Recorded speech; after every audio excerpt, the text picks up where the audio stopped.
Assalamualaikum warahmatullahi wabarakatuh. Perkenalkan, nama saya Mutiara Yanti dengan NIM 9441 dari Departemen Ilmu Negara, Fakultas Ilmu Sosial Universitas Sunda Padang. Pada kesempatan kali ini, saya akan mempresentasikan materi studi mata kuliah pengembangan organisasi, yaitu tentang jenis-jenis intervensi dalam pengembangan organisasi. Adapun pembahasannya yaitu pertama type group, yang kedua coaching, yang ketiga mentoring, yang keempat pengembangan kepemimpinan. Setelah kita masuk pada pembahasan pertama yaitu type group. Type group atau laboratory training merupakan bentuk partisipasi belajar dari tindakan dan dinamika kelompok. Pengembangan kuesioner, koleksi data dari kuesioner, analisis perkembangan dan hasil kembali pada perencanaan tindakan, diagnosis dan memberikan tindakan baru, interaksi persyaratan sosial pada karyawan dengan persyaratan teknikal yang diinginkan dalam melakukan kerja dalam lingkungan. Sehubungan dengan konteks pembelajaran orang dewasa, Zayati dan Rahman menyatakan bahwa dalam konteks pembelajaran orang dewasa yang berpedoman pada pendidikan orang dewasa, seseorang yang menyampaikan materi atau bahan pembelajaran lebih tepat disebut sebagai seorang pembimbing atau fasilitator. Sebab pada pendidikan orang dewasa dalam konteks pembelajaran pelatihan, baik antara peserta pelatihan dan fasilitator atau trainer, telah saling memiliki kesadaran bahwa orang dewasa tidak belajar melalui pendekatan yang mencerak menggurui. Konsekuensinya, seorang fasilitator atau trainer pelatihan harus selalu memberikan kemudahan untuk peserta pelatihan agar berkecepatan melakukan kegiatan belajar. Hal inilah yang dikatakan sebagai tujuan dari suatu pembelajaran bagi orang dewasa. Agar tercapainya tujuan pelatihan sesuai terminologi belajar orang dewasa, maka dibutuhkan kerjasama antara fasilitator atau trainer belajar dengan para peserta latihan. Karena yang terlibat dalam proses pembelajaran pelatihan bukanlah hanya fasilitator atau trainer, melainkan juga para pesertanya. Keterlibatan aktif para peserta pelatihan dalam proses pembelajaran yang berlangsung merupakan tanggung jawab penuh seorang fasilitator atau trainer. Secara teoretik, belajar di dalam pelatihan bagi orang dewasa menghasilkan perubahan perilaku. Perubahan perilaku pada orang dewasa atau peserta pelatihan bergantung dari perubahan sikap dan penambahan pengetahuan dan keterampilan yang dimilikinya. Pembahasan kedua itu coaching. Pengertian coaching atau pembinaan. ICF 2012, coaching is the act of partnering with clients in a process to inspire creative thinking so that an individual can maximize his personal and professional potential.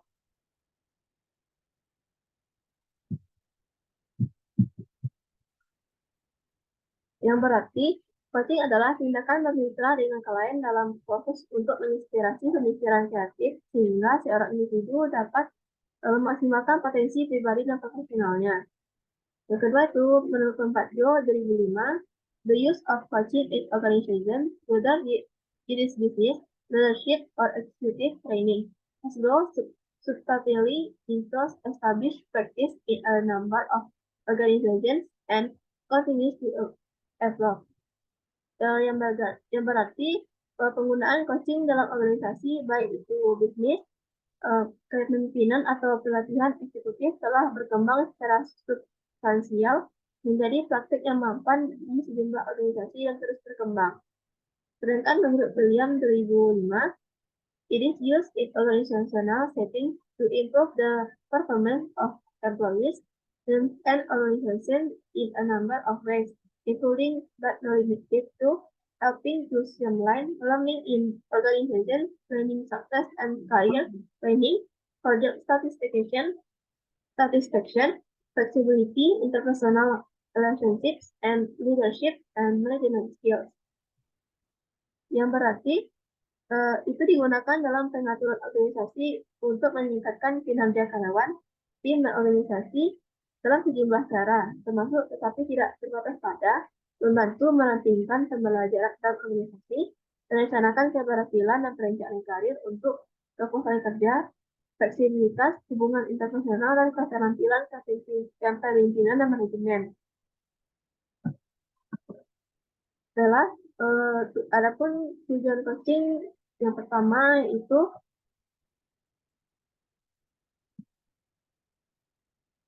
untuk mengiringi atasan menjadi lebih efektif melaksanakan beberapa perubahan seperti misalnya proses integrasi dalam merger maupun saat ada pengurangan karyawan, menandai permasalahan kinerja atau perasaan mengembangkan kemampuan baru sebagai bagian dari program pengembangan kepemimpinan. Yang kedua, coaching berorientasi terhadap masa depan dan tindakan dibandingkan dengan fokus pada masa lalu. Yang ketiga, coaching membantu karyawan memahami bagaimana perilaku mereka dapat memberikan kontribusi terhadap situasi yang sedang berjalan. Adapun manfaat coaching bagi organisasi menurut Whitmore 2007 yaitu meningkatkan produktivitas dan kinerja karyawan. Coaching menghasilkan yang terbaik dari dalam individu dan tim. Sesuatu yang bahkan tidak pernah dibayangkan oleh metode instruksian. Yang kedua, pengembangan karyawan. Coaching berarti membuka potensi seorang untuk memaksimalkan kinerja mereka sendiri. Hal ini juga membantu perusahaan untuk menghemat biaya. Yang ketiga, meningkatkan relasi antara karyawan dengan atasan. Tindakan menanyakan sebuah pertanyaan sudah merupakan sikap menghargai bawahan. Sikap tersebut juga dapat meningkatkan motivasi dan inisiatif karyawan karena adanya pengakuan dan penghargaan yang positif dari atasan. Dan karena atasan merupakan agen dari organisasi, maka karyawan akan merasa didukung oleh organisasi. Selanjutnya, peningkatan kepuasan kerja. Meningkatkan budaya continuous learning, dukungan organisasi, dan rasa kepemilikan. Yang terakhir, keinginan karyawan untuk tetap bekerja di perusahaan. Selanjutnya itu manfaat coaching untuk atasan, membuat pekerjaan atasan lebih mudah, bawahan menjadi cepat pintar, memungkinkan untuk mendelegasikan tanggung jawab, atasan memiliki waktu untuk hal-hal lain yang lebih penting, dapat mengurangi stres, kepemimpinan lebih baik di mata bawahan, komunikasi dengan bawahan menjadi lebih baik, dan yang terakhir kinerja tim meningkat. Adapun manfaat coaching bagi bawahan menurut Ian 2008, itu yang pertama, bawahan mengetahui potensinya. Yang kedua, bawahan mengetahui apa, mengapa, dan bagaimana melakukan suatu pekerjaan, percaya diri, meningkatkan dan siap untuk menerima penjelasan tugas baru. Berani bertindak, mengambil keputusan dan bertanggung jawab, motivasi dan komitmen meningkat, merasa dihargai dan didukung oleh atasan dan perusahaan atas apa yang telah dikerjakan, kinerja dan kreativitas meningkat, yang terakhir merasa memiliki tantangan dalam pekerjaan. Pembahasan selanjutnya yaitu mentoring.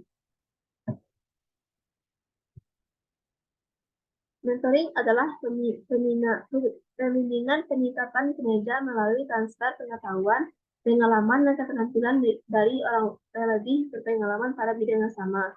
Atasan langsung selaku mentor diharapkan bisa menuntun, membimbing, memberikan tips dan saran sehingga bisa mempercepat proses belajar pegawai atau peserta mentor dan menghindari pegawai dari membuat kesalahan yang bisa terjadi. Sebagai mentor, atasan langsung juga harus menjadi contoh teladan atau role model yang dijadikan sebagai penonton oleh bawahannya.